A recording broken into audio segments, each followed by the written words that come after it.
오늘 우리에게 주신 말씀으로 주님의 뜻을 깨닫고 겸손히 순종할 수 있기를 간절히 소망합니다. 오늘 우리에게 주신 말씀은 여호수아 7장 1절부터 15절까지입니다. 말씀 함께 보겠습니다.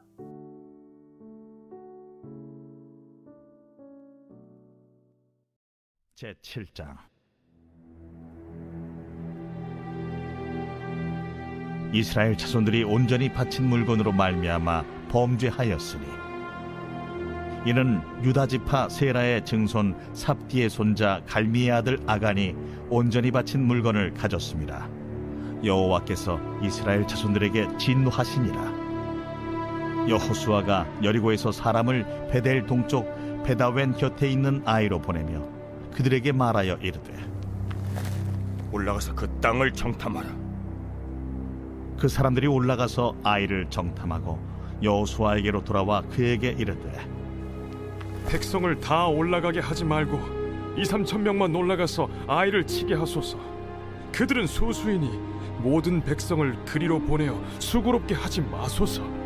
하므로 백성 중 3,000명쯤 그리로 올라갔다가 아이 사람 앞에서 도망하니 아이 사람이 그들을 36명쯤 쳐 죽이고 성문 앞에서부터 스바림까지 쫓아가 내려가는 비탈에서 쳤으므로 백성의 마음이 녹아 물같이 된지라. 여호수아가 옷을 찢고 이스라엘 장로들과 함께 여호와의 궤 앞에서 땅에 엎드려 머리에 티끌을 뒤집어 쓰고 저물도록 있다가 이르되, 슬프도소이다 주 여호와여, 어찌하여 이 백성을 인도하여 요단을 건너게 하시고 우리를 아모리 사람의 손에 넘겨 멸망시키려 하셨나이까? 우리가 요단 저쪽을 만족하게 여겨 거주하였다면 좋을 뻔하였나이다. 주여, 이스라엘이 그의 원수들 앞에서 돌아섰으니 내가 무슨 말을 하오리까? 가나안 사람과 이 땅의 모든 사람들이 듣고 우리를 둘러싸고 우리 이름을 세상에서 끊으리니 주의 크신 이름을 위하여 어떻게 하시려 하나이까? 여호와께서 여호수아에게 이르시되, 일어나라. 어찌하여 이렇게 엎드렸느냐? 이스라엘이 범죄하여 내가 그들에게 명령한 나의 언약을 어겼으며 또한 그들이 온전히 바친 물건을 가져가고 도둑질하며 속이고 그것을 그들의 물건들 가운데 두었느니라. 그러므로 이스라엘 자손들이 그들의 원수 앞에 능히 맞서지 못하고 그 앞에서 돌아섰나니 이는 그들도 온전히 바친 것이 됨이라.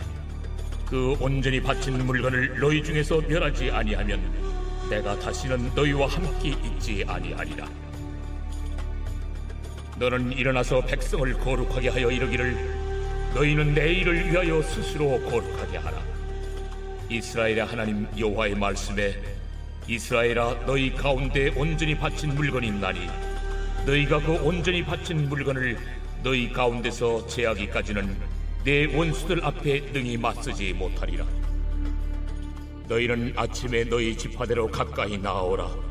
여호와께 뽑히는 그 지파는 그 족속대로 가까이 나올 것이요, 여호와께 뽑히는 족속은 그 가족대로 가까이 나올 것이요, 여호와께 뽑히는 그 가족은 그 남자들이 가까이 나올 것이며, 온전히 바친 물건을 가진 자로 뽑힌 자를 불사르되 그와 그의 모든 소유를 그리하라. 이는 여호와의 언약을 어기고 이스라엘 가운데에서 망령된 일을 행하였음이라 하셨다 하라. 말씀의 제목은 예상치 못한 실패입니다. 하나님의 말씀에 순종하여 여리고 성을 무너뜨린 여호수아와 이스라엘 백성들은 여리고 성과는 비교할 수 없을 정도로 작았던 아이 성을 정복하기 위한 계획을 세웠습니다. 성경은 아이 성과의 전투가 이루어지기 전 아간이라는 자가 하나님께 온전히 바친 물건의 일부를 가져갔다는 것을 알려주며 이스라엘이 처한 매우 심각한 영적인 문제가 발생했다는 것을 가르쳐주고 있습니다. 오늘 우리에게 주신 말씀을 통해 이스라엘에게 발생한 예상치 못한 실패의 원인은 무엇이며 우리는 어떻게 이런 실패를 반복하지 않고 주님 안에서 참된 승리를 경험할 수 있는지 깨닫게 됩니다. 말씀 묵상을 통해 어리석은 죄악의 길을 답습하는 것이 아니라 하나님께서 기뻐하시는 복된 믿음의 길을 통해 날마다 승리할 수 있는 우리 모두가 되길 간절히 소망합니다. 첫째, 하나님은 아간 한 사람의 범죄를 이스라엘 전체의 죄악으로 여기셨습니다. 여리고성은 하나님께 모든 것을 온전히 바치는 전쟁이었습니다. 아간이라는 자가 하나님께 온전히 바친 물건 가운데 일부를 사람들이 보지 않는 곳에서 훔쳤고 누구도 모르는 은밀한 장소에 숨겼습니다. 하나님은 아간의 범죄를 이스라엘 자손 전체의 죄악으로 여기셨고 그 결과 이스라엘 자손들에게 진노하셨습니다. 우리는 하나님께서 아간 한 사람의 범죄를 이스라엘 전체의 죄악으로 여기시며 진노하시는 하나님의 모습을 보며 주님의 심판이 너무 지나치다고 생각할 수도 있습니다.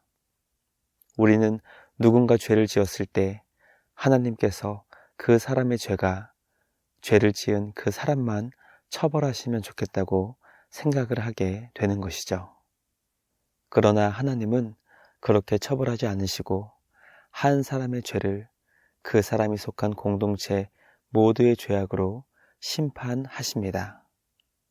그 이유는 공동체 전체를 살리시려는 것이 우리 주님의 뜻이기 때문입니다.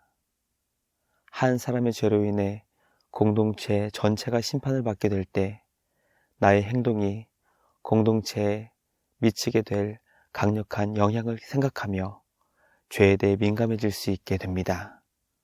또한 공동체는 한 사람의 죄악이 공동체 전체에 큰 영향을 줄 수 있기 때문에 한 사람의 존재를 결코 가볍게 다루지 못하며 한 사람 한 사람을 하나님께서 기뻐하시는 사람으로 세우기 위해 최선의 노력을 다할 것입니다.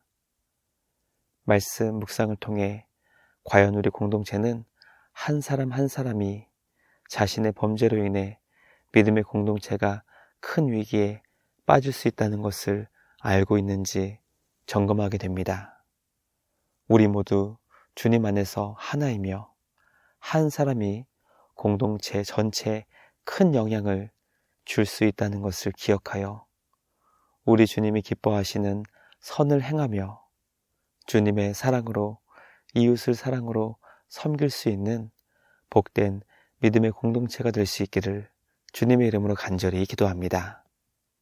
둘째, 여호수아는 하나님의 뜻을 구하지 않고 정탐꾼과 군대를 아이성에 보내 패배했습니다. 여호수아는 여리고성에서 경험한 승리로 인해 교만에 빠졌던 것 같습니다. 아이성과의 전투를 위해 하나님의 뜻을 구하지 않고 정탐꾼을 보냈고 그들의 보고를 들은 후 3,000명의 군대를 보냈습니다. 그 결과 이스라엘 군대 36명이 죽임을 당했고 나머지 군인들은 도망치게 되었습니다. 결국 아이성과의 전투에서 큰 패배를 경험하게 되었던 것입니다.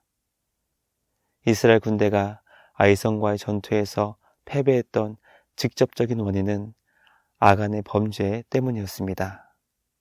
그러나 정탐꾼을 보내고 3,000명의 군대를 보낸 결정은 여호수아의 교만 때문이었습니다. 하나님의 뜻을 물어보지 않고 한 차례 맛본 승리에 취해 교만에 빠진 결과 수많은 사람들이 죽게 되었고 모든 백성의 마음이 녹아 물같이 되고 말았습니다.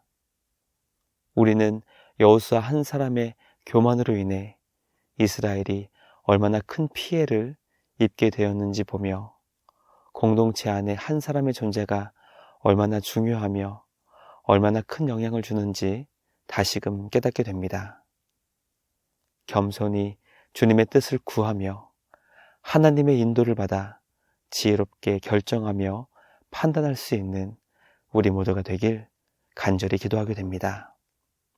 중요한 순간마다 하나님 아버지의 뜻을 구하며 간절히 기도하셨던 우리 구주 예수님처럼 우리도 기도의 사람이 되어 겸손히 주님의 뜻을 구하며 말씀에 순종하는 우리 모두가 되길 간절히 기도합니다. 마지막 셋째, 하나님은 여호수아에게 이스라엘의 범죄를 알려주시며 다시 회복할 수 있는 방법을 가르쳐 주셨습니다. 아이성과의 전투에서 많은 사람이 죽고 결국 패배한 여호수아는 자신의 옷을 찢고 주님 앞에 엎드려 회개의 기도를 드리며 주님의 뜻을 겸손히 구했습니다. 하나님은 회개하며 주님께 간구하는 여호수아에게 이스라엘이 주님께 온전히 바친 것을 도둑질했다는 것과 그로 인해 주님과 세운 언약을 어겼다는 것을 알려주셨습니다. 그 결과 적들을 물리치지 못했고 패배했다는 것을 알려주시며 내일의 승리를 위해 무엇을 어떻게 해야 하는지 그 방법도 가르쳐 주셨습니다. 우리는 우리 주님께 지은 죄를 회개하며 주님의 뜻을 찾고 구하는 자에게 다시 회복할 수 있는 기회를 주시는 용서의 주님이라는 것을 말씀을 통해 깨닫게 됩니다. 말씀 묵상을 통해 회개하는 자를 언제나 따뜻하게 맞아주시는 하나님 아버지, 우리 주님 안에서 다시 시작할 수 있는 기회와 소망이 있다는 것을 깨닫게 됩니다. 우리 하나님은 우리에게 언제나 기회와 소망을 주십니다. 70번씩 7번까지 용서해 주라고 말씀하신 우리 예수님은 주님께 돌아오는 죄인을 영원히 기뻐 맞아 주십니다. 은혜의 주님 안에서 다시 새롭게 우리 주님이 기뻐하시는 복된 믿음을 세워나갈 수 있는 우리 모두가 되길 주님의 이름으로 간절히 기도합니다. 묵상을 마치며 함께 기도하겠습니다. 하나님 아버지 감사합니다. 오늘 우리에게 주신 말씀을 통해 한 사람이 공동체에 얼마나 큰 영향을 주는지 깨닫게 하시니 감사합니다.